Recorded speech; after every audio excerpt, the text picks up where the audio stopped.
हाय दोस्तों, मेरा नाम रिया है। उम्र अभी अभी 27 की हुई है। शादी को 2.5 साल हो गए। मेरी हाइट 5 फुट 4 इंच है, रंग गोरा है, बाल घुटनों तक आते हैं और हाँ, लोग कहते हैं कि मेरी फिगर थोड़ी पतली है और जो भी साड़ी पहनती हूँ उसमें पल्लू बार बार सरक जाता है। मैं खुद को देखकर कभी कभी शर्माती हूँ, पर क्या करूँ? जो भगवान ने दिया है उसे तो ढक नहीं सकती ना। मेरे पति का नाम अशोक है। वो मुझसे 5 साल बड़े हैं। बहुत अच्छे इंसान हैं पर थोड़े शर्मीले हैं। कभी मेरे सामने भी आई लव यू बोलते हैं तो कान लाल हो जाते हैं। हमारी लव मैरिज है। अब असली बात पर आती हूँ। मेरी छोटी ननद नहीं, मेरी साली, मतलब मेरी दीदी की छोटी बेटी, उसका नाम है नेहा। नेहा अभी 22 की है, कॉलेज पॉइंडीज की है, फाइनल ईयर में है। हमारे घर से सिर्फ 2 गली छोड़कर उसका घर है, यानी दीदी का घर। नेहा रोज़ हमारे घर आती है, कभी पढ़ने, कभी मेरे साथ टाइम स्पेंड करने, कभी बस यूं ही। नेहा का फिगर, अरे बाप रे, मैं खुद लड़की हूँ फिर भी देखकर सोचती हूँ कि भगवान ने इसे बनाने में कोई कसर नहीं छोड़ी। लंबी है, गोरी है, आंखें बड़ी बड़ी, होंठ गुलाबी,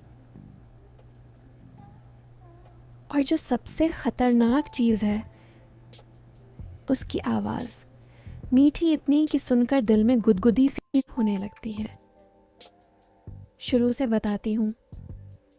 जब मैं नई नई बहू बनकर आई थी ना, तब नेहा मेरे साथ बहुत चिपकती थी। मेरे कपड़े देखती, मेरी लिपस्टिक ट्राई करती, मेरे साथ सोने की जिद करती। अशोक उस वक्त भी हंसते थे और कहते थे, नेहा तुझे बड़ी भाभी बहुत पसंद है। फिर धीरे धीरे मैंने नोटिस किया, नेहा जब भी आती अशोक की नज़रें उस पर थोड़ा ज़्यादा रुकने लगती। मैं पहले तो हंसती थी कि अरे भाई बहन है, क्या देख रहा है। पर एक दिन मैंने देखा, नेहा मेरे सामने झुककर फर्श पर कुछ ढूंढ रही थी, उसकी टी शर्ट का गला थोड़ा नीचे, और अशोक चाय का कप लिए खड़े खड़े देखते रह गए। मैंने आवाज़ दी, चाय ठंडी हो जाएगी। वो हड़बड़ा गए। उस दिन से मैं थोड़ा अलर्ट हो गई। फिर एक दिन नेहा आई और बोली, भाभी आज मैं तुम्हारे साथ सोऊंगी, मम्मी पापा बाहर गए हैं। मैंने हंसकर हाँ कर दिया। रात को हम तीनों एक ही बेड पर थे। मैं बीच में, अशोक एक साइड, नेहा दूसरी साइड। आधी रात में मेरी नींद खुली। कमरे में हल्की लाइट थी। मैंने देखा, नेहा का हाथ अशोक की छाती पर था। अशोक सो रहे थे या नहीं पता नहीं, पर उनका हाथ नेहा की कमर पर था। मैं कुछ बोल नहीं पाई, बस चुपचाप लेटी रही।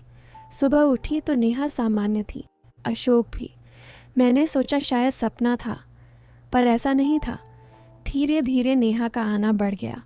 वो अशोक को जीजू नहीं, अशोक बुलाने लगी। अशोक भी उसे नेहू कहने लगे। मैं बीच बीच में सुनती, नेहा कहती, अशोक तुम्हारी शर्ट बहुत अच्छी लग रही है, मुझे भी वैसी ही चाहिए। अशोक हंसते, तेरे लिए तो कुछ भी ला दूँ। मैं चुप रहती। एक दिन मैं किचन में थी, नेहा अचानक आई और मेरे कान में फुसफुसाई, भाभी आज मुझे तुम वो स्पेशल ऑयल लगवा दो ना, जो तुम लगाती हो तो बदन चमकने लगता है। मैं हंस पड़ी, पगली अभी दिन है। वो जिद करने लगी, प्लीज़ ना, मुझे भी वैसा ही ग्लो चाहिए जो तुम्हारा है। मैं उसे कमरे में ले गई, दरवाज़ा बंद किया, ऑयल की बोतल निकाली और बेड पर बिठाया। उसने साड़ी का पल्लू हल्का सा सरकाया और पीठ मेरी तरफ कर ली। जैसे ही मैंने तेल हाथ में लिया और उसकी पीठ पर लगाना शुरू किया, मेरे हाथ खुद ब खुद रुक गए। उसकी स्किन इतनी सॉफ्ट। मैंने धीरे धीरे हाथ फेरा और मन ही मन सोचा, अरे बाप रे। फिर मैंने आवाज़ निकाली, नेहा तेरी फिगर तो किसी मॉडल से भी पतली और परफेक्ट है, और ये स्किन, सच में तू तो किसी को भी पागल कर देगी। वो शर्माई और बोली, अशोक को भी यही लगता है। मैं चौंक गई। उसकी वो बात और वो नज़रें। मेरे हाथ ऑयल की बोतल पर जम गए, दिल जोर से धक कर रह गया।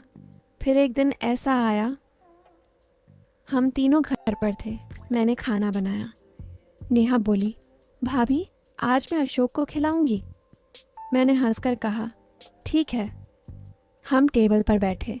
नेहा ने अशोक के सामने की चेयर ली। उसने निवाला बनाया और अशोक के मुंह में डाल दिया।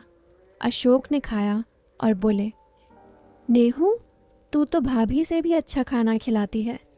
नेहा हंस पड़ी। मैं भी हंस दी, पर अंदर से कुछ अजीब सा लगा। रात को सोते वक्त अशोक मेरे पास आए, मुझे गले लगाया और बोले, तुम बहुत अच्छी हो रिया। मैंने पूछा, आज अचानक? वो बोले, बस यूं ही।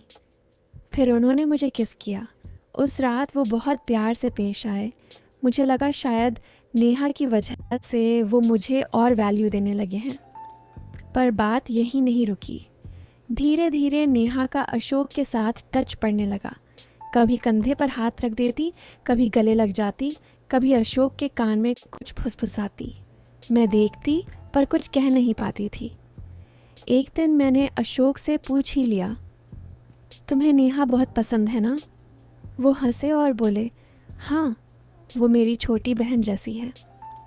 मैं चुप हो गई। फिर एक रात मैं और अशोक सो रहे थे। आधी रात में अशोक उठे। मुझे लगा वॉशरूम गए होंगे, पर वो कमरे से बाहर चले गए। मैं चुपके से उठी और देखने गई। नेहा हमारे घर पर ही थी उस दिन। मैंने देखा लिविंग रूम में लाइट जली थी। मैं धीरे से गई। अशोक और नेहा सोफे पर बैठे थे। नेहा रो रही थी। अशोक उसे गले लगा रहे। नेहा बोली, अशोक मुझे बहुत डर लग रहा है। मुझे लगता है मैं कभी किसी से प्यार नहीं कर पाऊंगी। तुम्हारे जैसा कोई मिलेगा ही नहीं। अशोक चुप थे। फिर बोले, नेहू तू अभी बहुत छोटी है, तुझे बहुत अच्छा लड़का मिलेगा। नेहा ने अशोक की छाती पर सिर रख दिया और बोली, नहीं अशोक, मैं तुम्हें चाहती हूँ, सिर्फ तुम्हें। मेरा दिल धक से रह गया। मैं वहीं खड़ी रही। अशोक ने नेहा को पीछे धकेला और बोले, नेहा ये गलत है। मैं तेरा जीजू हूँ, रिया मेरी बीवी है, मैं उससे बहुत प्यार करता हूँ। नेहा रोने लगी। मैं जानती हूँ, पर मैं क्या करूँ? मैं जब भी तुम्हें भाभी के साथ देखती हूँ मेरा दिल जलता है। अशोक ने उसे गले लगाया और बोले, नेहू तू मेरी छोटी बहन है, मैं तुझे कभी दुखी नहीं देख सकता, पर जो तू सोच रही है वो कभी नहीं हो सकता। फिर अशोक ने नेहा का माथा चूमा जैसे बड़ा भाई चूमता है। उस रात के बाद जब मैंने सब देख सुन लिया और चुपके से कमरे में लौट गई, सुबह मैंने कुछ नहीं कहा, ना अशोक से ना नेहा से। बस चाय बनाई, नाश्ता किया और नेहा को गले लगाकर विदा किया। फिर एक हफ्ता बीता। नेहा का आना बिल्कुल बंद हो गया। अशोक भी चुप चुप से रहने लगे। मैं भी कुछ नहीं बोल रही थी। फिर एक रात अशोक मेरे पास आए, हाथ जोड़कर बोले, रिया मुझे माफ़ कर दे, मैंने कुछ गलत नहीं किया, पर जानता हूँ तूने सब देख लिया। नेहा को कुछ दिन से लग रहा था कि वो मुझसे, मैंने सिर्फ समझाया था, पर डर गया था कि तू गलत न समझ ले। इसलिए मैंने नेहा से कहा कि वो कुछ दिन घर ना आए ताकि बात अपने आप ठंडी हो जाए। मैं चुप रही।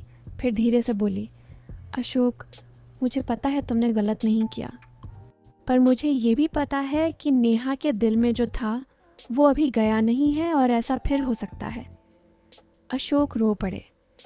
फिर मैंने जो किया वो आज बहुत से घरों में होता है, पर कोई बोलता नहीं। मैंने नेहा को बुलाया। सिर्फ हम तीनों थे घर में। मैंने उसका हाथ अपने हाथ में लिया और कहा, नेहा तू मेरी छोटी बहन है। जो तेरे दिल में आया वो तेरी उम्र में आता है, पर अब तुझे समझना होगा कि कुछ रिश्ते सिर्फ रिश्ते ही रहते हैं। मैं तुझसे नाराज़ नहीं हूँ, बस अब तू अपनी पढ़ाई पूरी कर, अच्छा लड़का ढूंढ, और जब तेरी शादी होगी मैं खुद तेरे लिए सबसे अच्छा लड़का चुनूंगी। नेहा बहुत रोई, फिर बोली, भाभी मैं सच में बहुत शर्मिंदा हूँ, मैं अब कभी ऐसा नहीं सोचूंगी। उसके बाद हमने फ़ैसला किया कि नेहा अब हमारे घर कम आएगी। नहीं कि हमने उसे दूर किया, बल्कि हमने उसे उसकी उम्र जीने दी। वो हॉस्टल चली गई पढ़ाई के लिए, वीकेंड पर कभी कभी आती है, पर अब सिर्फ मेरे पास बैठती है, अशोक से सिर्फ सलाम दुआ। और अशोक अब पहले से ज़्यादा मेरे साथ रहते हैं। रात को सोते वक्त मेरे माथे पर किस करते हैं और कहते हैं, रिया मैं बहुत लकी हूँ कि तू मेरी बीवी है, तूने घर नहीं बचाया, तूने मुझे बचा लिया। आज 7 साल हो गए। नेहा की शादी हो गई एक बहुत अच्छे लड़के से। उसका एक प्यारा सा बेटा है जो मुझे मौसी कहकर गले लगता है। और जब भी वो हमारे घर आती है, मैं और वो देर रात तक बातें करते हैं और कभी कभी पुरानी बात पर हंसते भी हैं। दोस्तों, ऐसा हर घर में होता है। किसी की ननद, किसी की साली, किसी का देवर, कहीं ना कहीं दिल भटकता है। पर जिस घर में बीवी समझदार हो, वहाँ बात बढ़ने से पहले ही ख़त्म हो जाती है, बिना चीखे चिल्लाए, बिना तमाशा किए। ये बस वो सच था जो ज़िंदगी में रोज़ होता है और जिसे हम चुपचाप संभाल लेते हैं।